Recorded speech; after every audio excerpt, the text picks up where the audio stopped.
Can you imagine being on Team Xbox over the last few months and making all these big decisions that are completely changing the direction of the Xbox brand?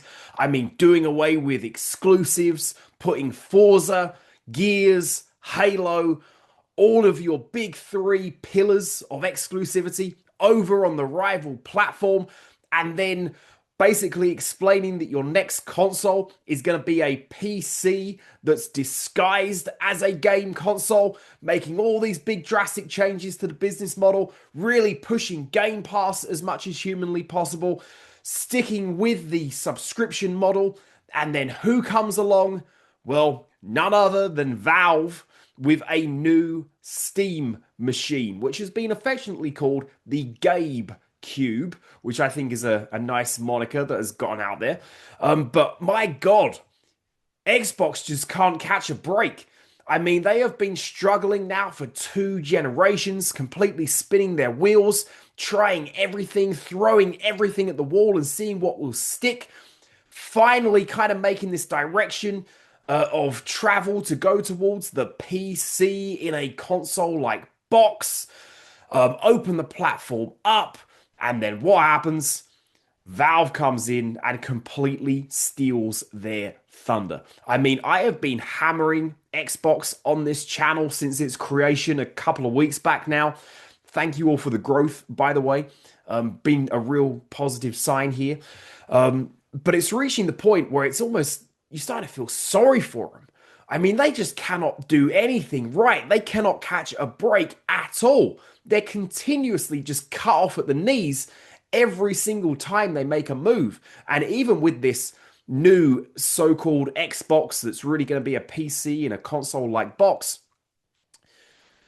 this is being branded as the Rolls-Royce of consoles, a premium, curated experience, which the rumors are suggesting could cost somewhere in the region of $1,200.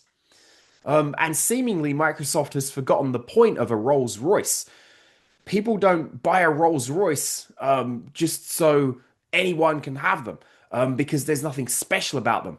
It's the engine, it's the craftsmanship that goes into that vehicle that makes it special, that makes it unique, that makes it exclusive.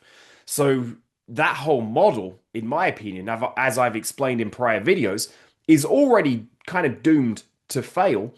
But now that you've got a peer competitor in the Steam machine, again, I think you're almost increasingly likely that this new so-called Xbox console might just not happen. Microsoft corporate may just pull the plug on this. It may never see the light of day. I think that's already happened with the so-called first-party Xbox handheld. I think the plug has firmly been pulled on that.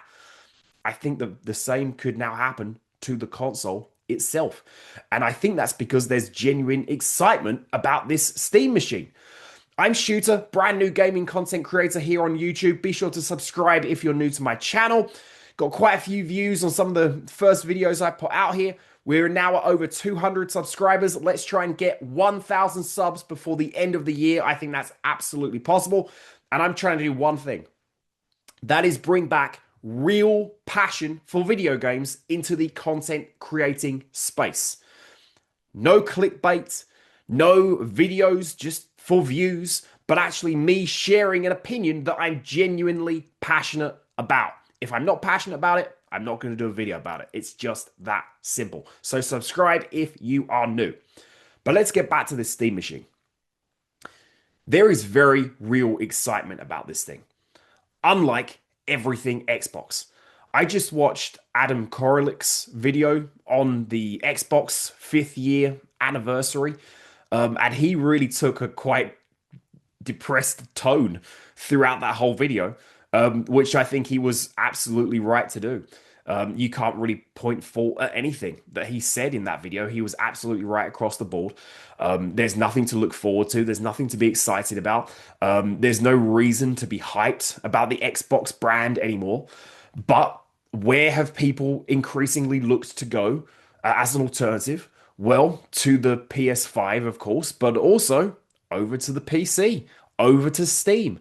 And now we have for people like me, for people like Adam, who are primarily console players, we now are going to have that PC in a console box that we can put under our TV, use it like a console, and have access to Steam, which of course is well known for its really consumer friendly policies, massive sales that it has on a really continuous basis, has access to practically every single game that you would want to play. I mean, mostly everything is ported to PC at this point.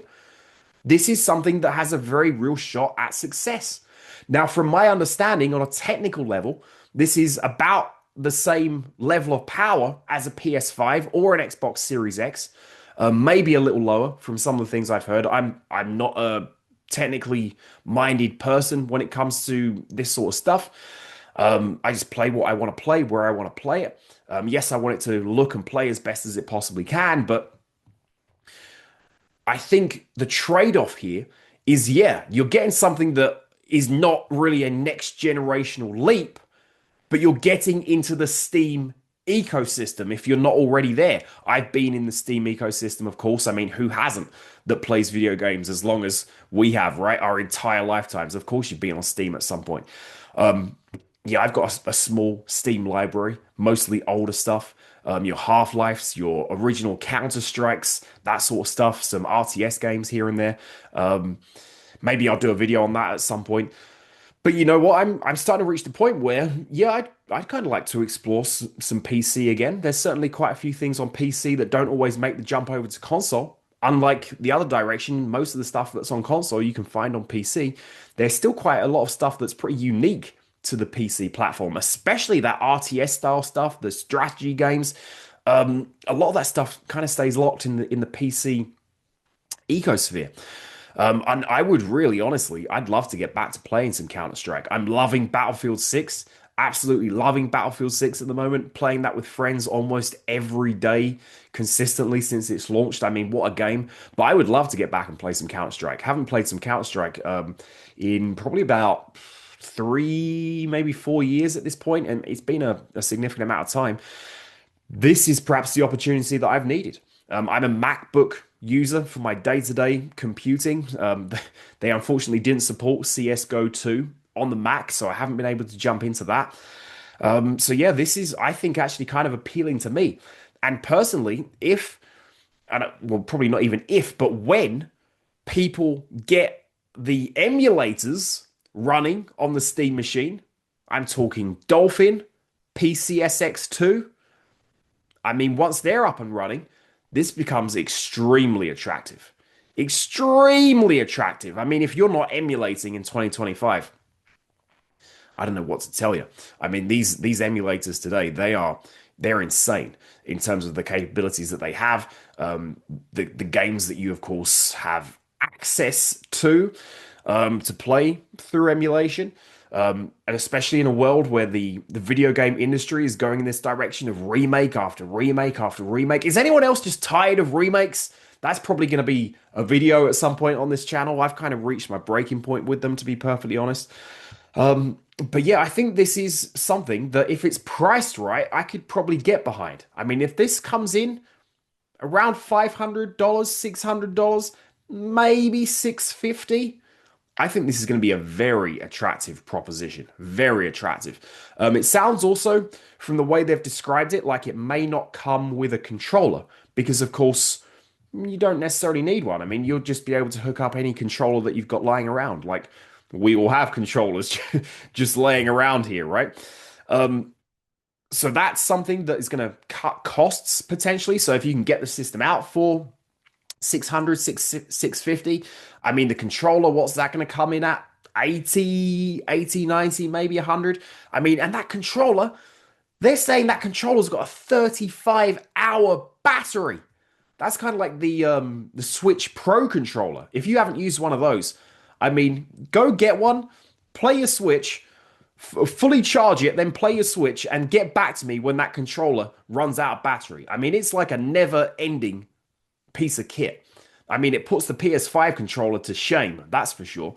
So I think the Steam controller, I think that looks great. You got the little track pads on there too. And you know something about that controller that I don't think people have really mentioned? hold that thought. Let me go grab something. Have you noticed that it does not have offset control sticks? It has symmetrical control sticks, just like this thing. That is Valve acknowledging that this has become the standard for console controllers. And why? Well, we all know why, because this has destroyed this.